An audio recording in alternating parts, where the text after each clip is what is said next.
Buenos días a todos. Bueno, el siguiente tema está a cargo de mí. Entonces, yo les voy a hablar de pérdida gestacional recurrente, que creo que es uno de los grandes cocos de los que hacemos reproducción junto con el fallo de implantación. Y uno de los factores de los que yo voy a hablar específicamente este día es el factor inmunológico, que también es un gran reto para todos. Y primero vamos a definir la pérdida gestacional recurrente. Y esto apenas se logró un consenso en el 2017, publicado por la IRE en el 2018, porque antes de esto había muchos estudios, pero no había un consenso ni de cuántas pérdidas, ni qué implicaba edades gestacionales, cómo integrar el diagnóstico de pérdida repetida de la gestación. Y hoy en día ya la última revisión por ACRM fue en el 2012 y ya la actual por la R fue en 2017, publicada en 2018, y entonces me enfoqué un poquito a ese nuevo consenso. Y se habla de pérdida repetida de la gestación cuando tenemos más de 2 pérdidas menores a las 24 semanas. Y aquí se excluyen molas, embarazos ectópicos, fallos de implantación. La prevalencia en general de un aborto va dependiendo de la población, pero puede ir de un 10, 15, 25% de un aborto espontáneo. Pero de pérdida repetida como tal, solamente del 1 al 3% dependiendo las series. Esta puede ser primaria o secundaria. Y se divide en preclínica, es aquella paciente que llega a tener un pequeño retraso, unos días, se hizo una beta, hizo el famoso embarazo bioquímico y que se da antes de la semana 6 de gestación. La siguiente, la embrionaria, es la que se da entre la semana 6 y 10 y la fetal es la que se da después de la semana 10-12 de gestación. La mayoría van a ser preclínicas o tempranas. El 30% se pierde entre la implantación y las 6 semanas de gestación y hasta el 80% de los abortos espontáneos son tempranos, menos de las 12 semanas de gestación. Y esto es muy importante cuando buscamos la etiología de estas pérdidas, porque sabemos que entre más temprana sea, la probabilidad de que sea una causa cromosómica es mucho mayor. Y otro factor que impacta mucho es la edad de la paciente. A mayor edad, mayor riesgo de aborto. Y mayor riesgo de aborto recurrente secundario, alteraciones cromosómicas, entre ellas las aneuploidías. Y también es cierto que entonces, el consenso se centra que a partir de las 2 pérdidas de embarazo hay que hacer la evaluación, porque antes era a partir de la tercera, y decirle eso a una paciente, si ya llega con mucha ansiedad y mucho estrés desde la primera pérdida, decirle, pues no, es que me tengo que esperar hasta la segunda o tercera para estudiarte, la verdad es que es frustrante. Entonces, no, hoy en día, a partir de la segunda a la primera, a lo mejor tranquilizarla y asesorarla con lo preconcepcional, si es diabética, hipertensa, obesa, cambios de estilo de vida, pero ya como tal, y hacer todo el algoritmo para el análisis o el estudio y abordaje de la pareja infértil a partir de la segunda pérdida con un nivel de evidencia 5. A mí me gusta siempre presentarles incluso esta diapositiva a las pacientes cuando se las explico, porque a veces les digo, empezamos mal. ¿Por qué? Porque del global de las pérdidas recurrentes de la gestación, cerca del 40-50% son de causa inexplicable o desconocida. Entonces es un gran reto y es frustrante para el médico y para el paciente hacerle una batería de estudios desde el punto de vista genético, anatómico, autoinmune, infeccioso, endocrino y decir, bien, y que la paciente te diga, ¿y por qué sigo perdiendo los bebés? Y tú les digas, pues no lo sé.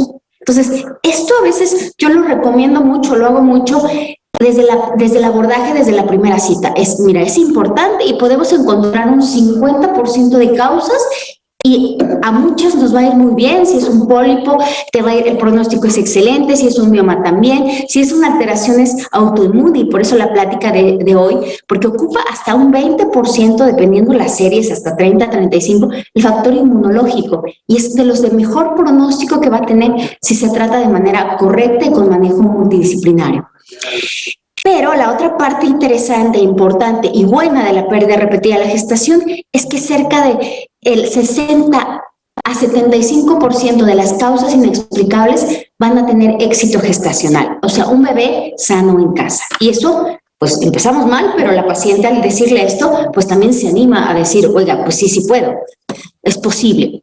Enfocándonos a las causas inmunológicas de la pérdida repetida de la gestación, estas se dividen en dos grandes rubros, las trombofilias y las autoinmunes.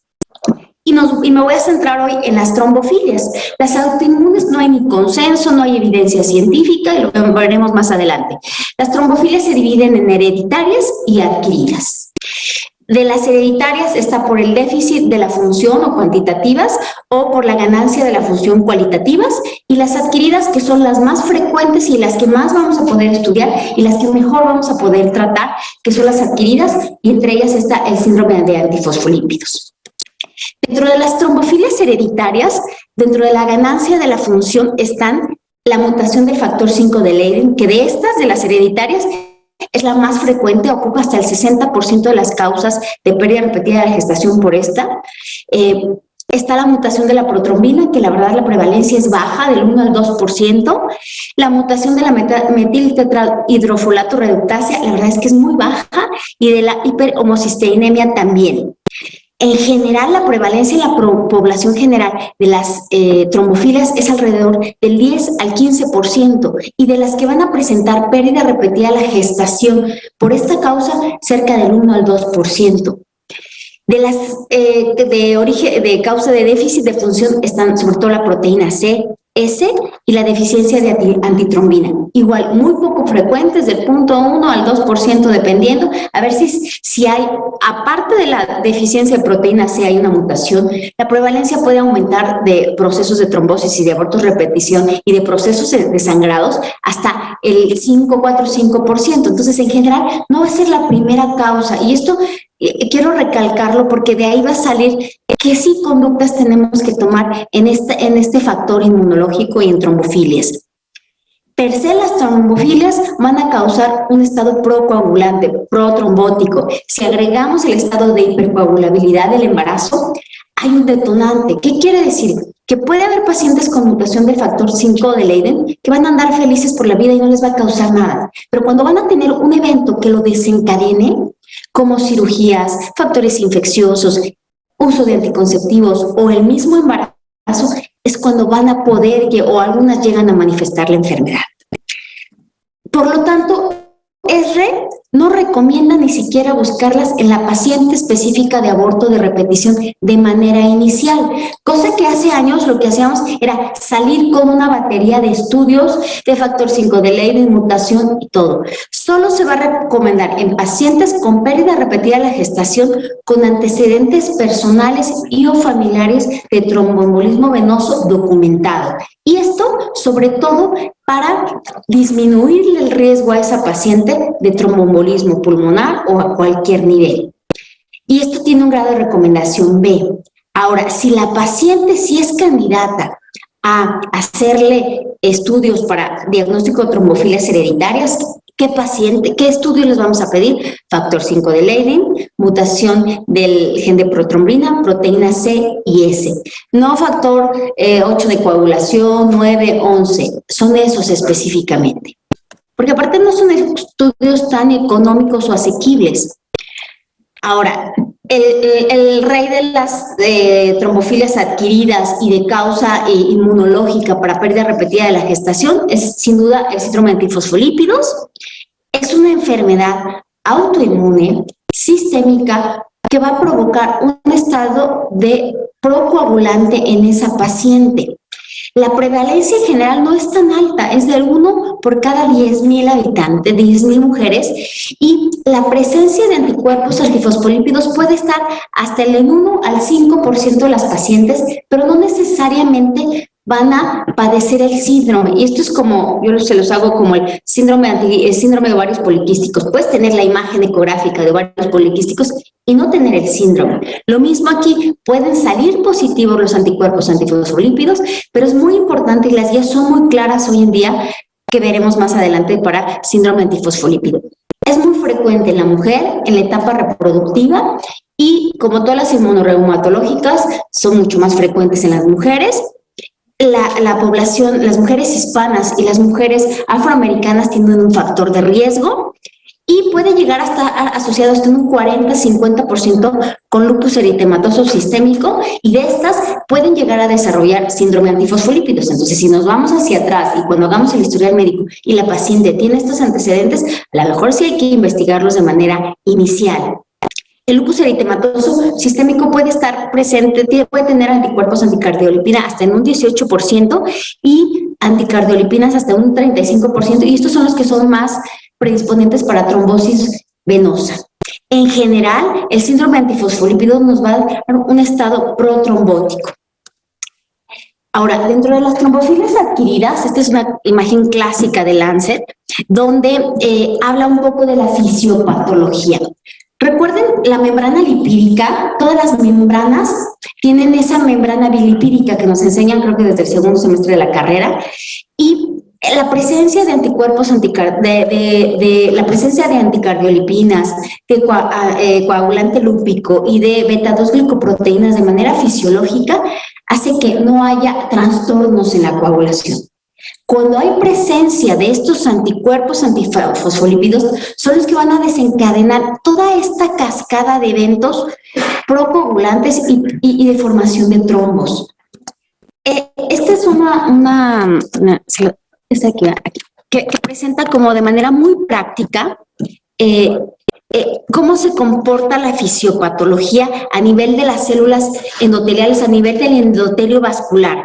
Esta unión de estos anticuerpos a las plaquetas va a activar la agregación plaquetaria, activa las células endoteliales, aumenta la respuesta inmune, y hay de estas células T plasmáticas que lo que van a originar es que haya una cascada de citocinas proinflamatorias, activación de tromboxanos, prostaglandina E2, anexina 5, y esto active el complemento y de ahí venga toda la cascada de eventos adversos secundarios a trombosis. Y si esto lo agregamos de que ya esa paciente tiene esa predisposición, si se presenta una paciente con anticuerpos antifosfolípidos y hay factores adyuvantes como trauma, infección, estados procoagulantes como es el embarazo o el uso de anticonceptivos, es cuando ahí se pueden llegar a desencadenar todos los eventos adversos asociados al síndrome antifosfolípido. Esta es como la clásica imagen que se presenta para explicar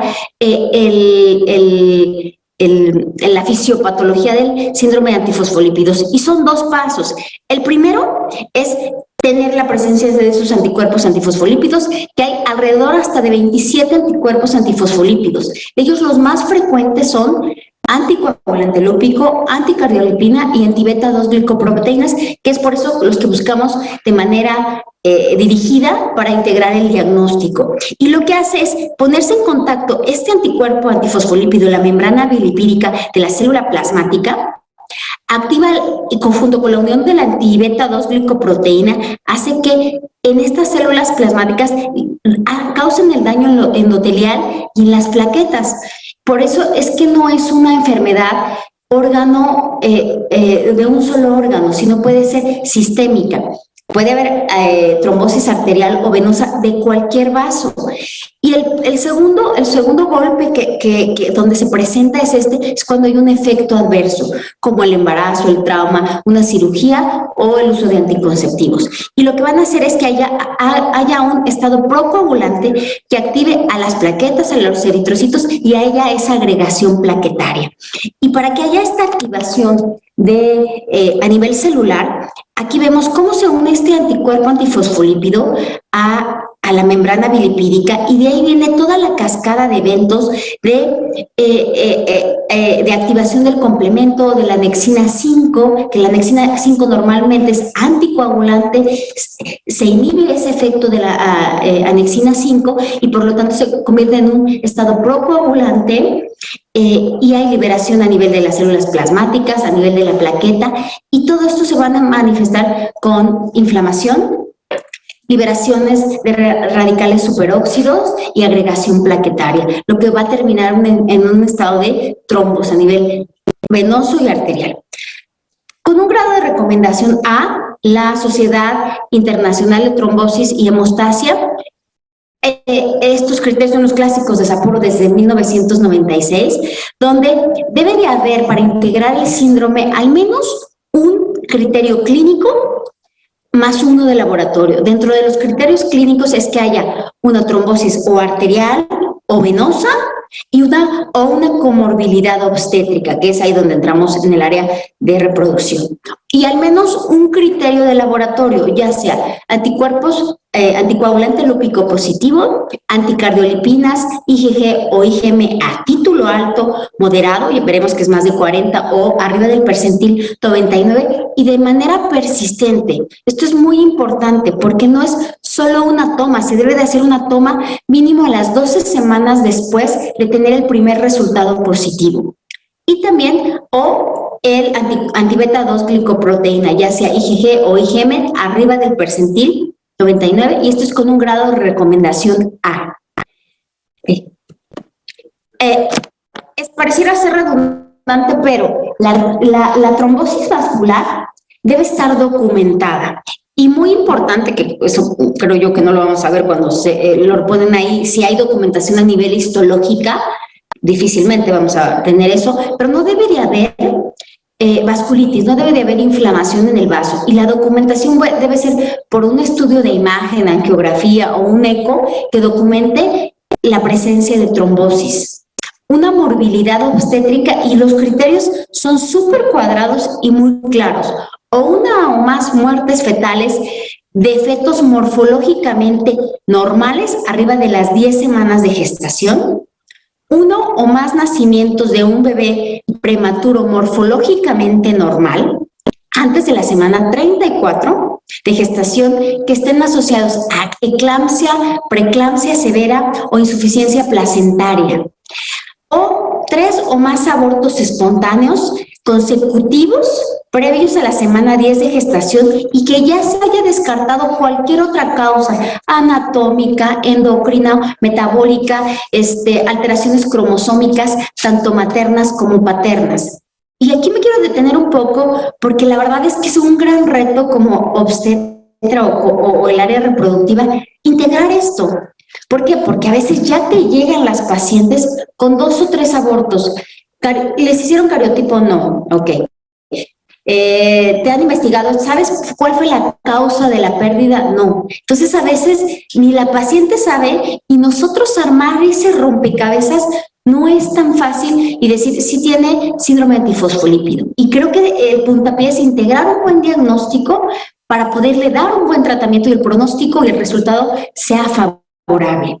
Y dentro de los criterios de laboratorio, ya los había mencionado, y los resultados deberán ser repetidos en al menos 2 oportunidades separadas de 12 semanas.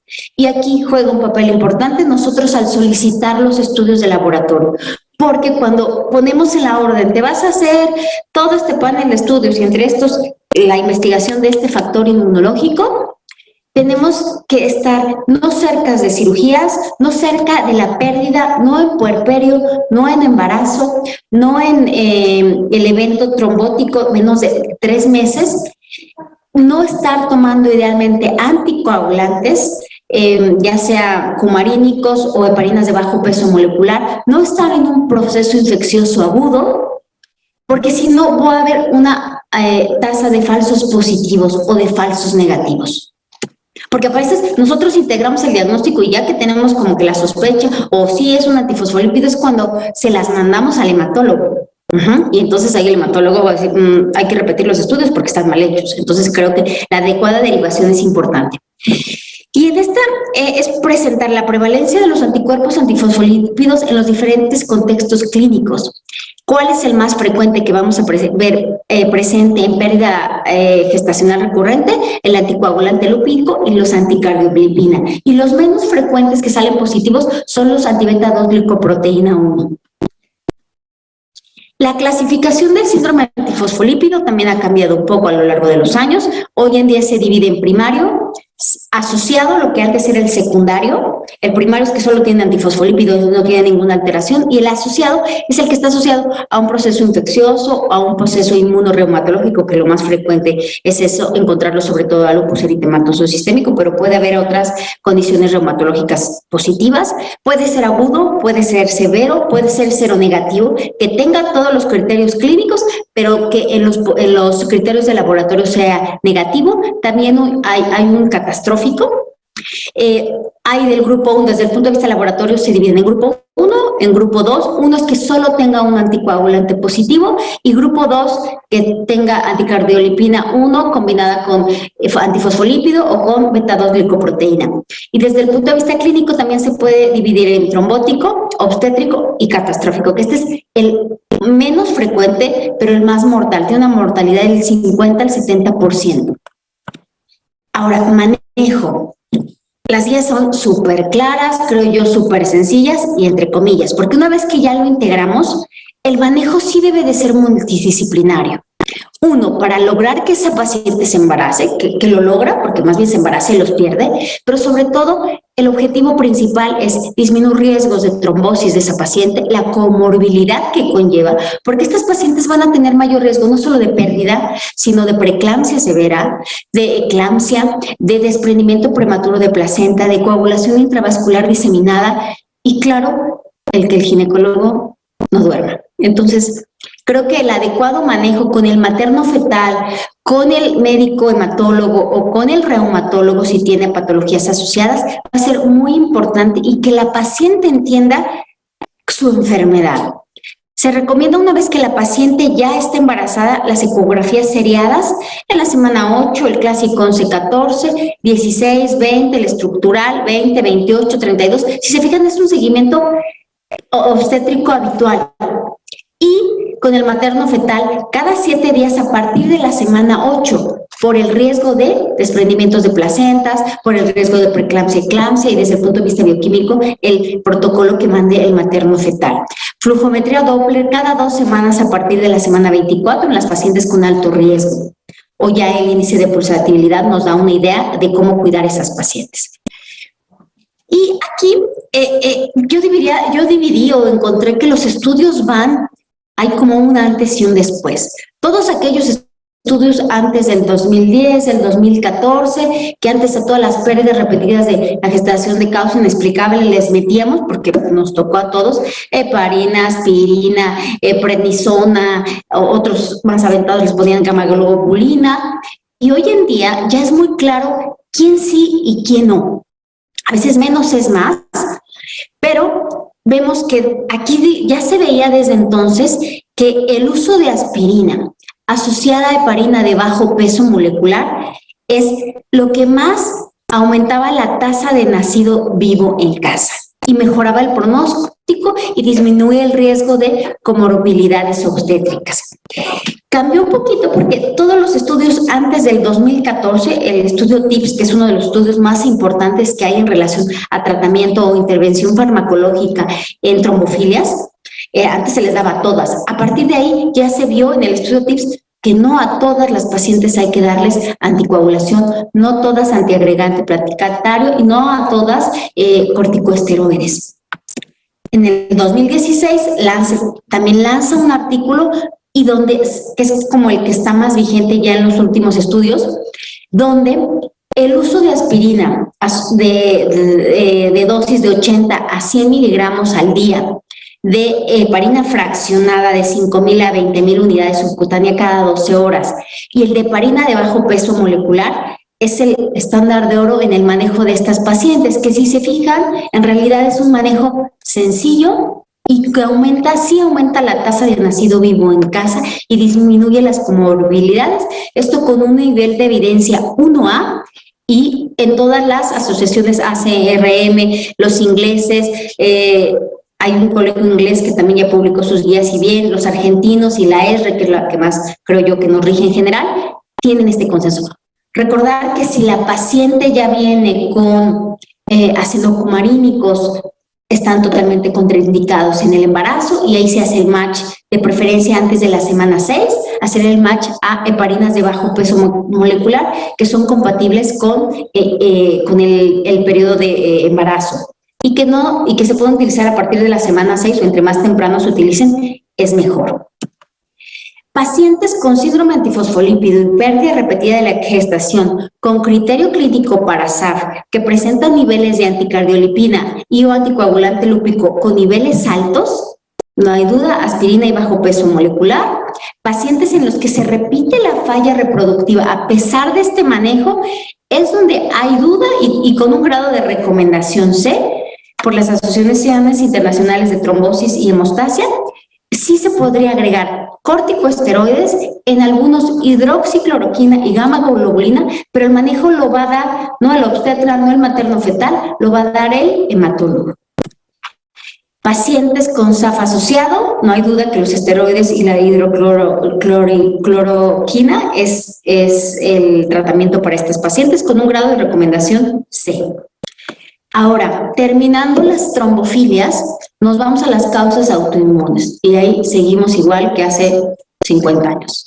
No hay un consenso, no se ha logrado estandarizar estudios bien hechos, randomizados, sobre el factor inmune. Se sabe y hay teoría que puede existir asociación de anticuerpos antinucleares, el antígeno de histocompatibilidad, los niveles de vitamina D, los anticuerpos antitrans gamma glutaminasa, el estudio de células K, ya sea plasmáticas, uterinas o periféricas, o las incluso intervenciones con inmunoglobulina, pero con un grado B de recomendación. No se recomienda ni estudiar ni tratar. Entonces, sigue siendo un tema todavía difícil de consensuar en todas las organizaciones, tanto en el área reproductiva como en el área de hematología, en este grupo de pacientes.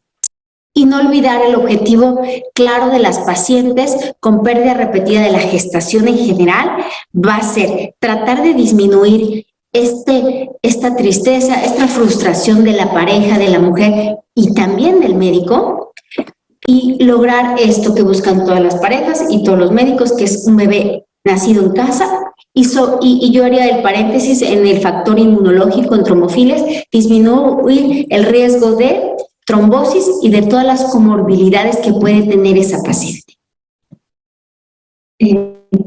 Gracias y espero las preguntas si es que hay.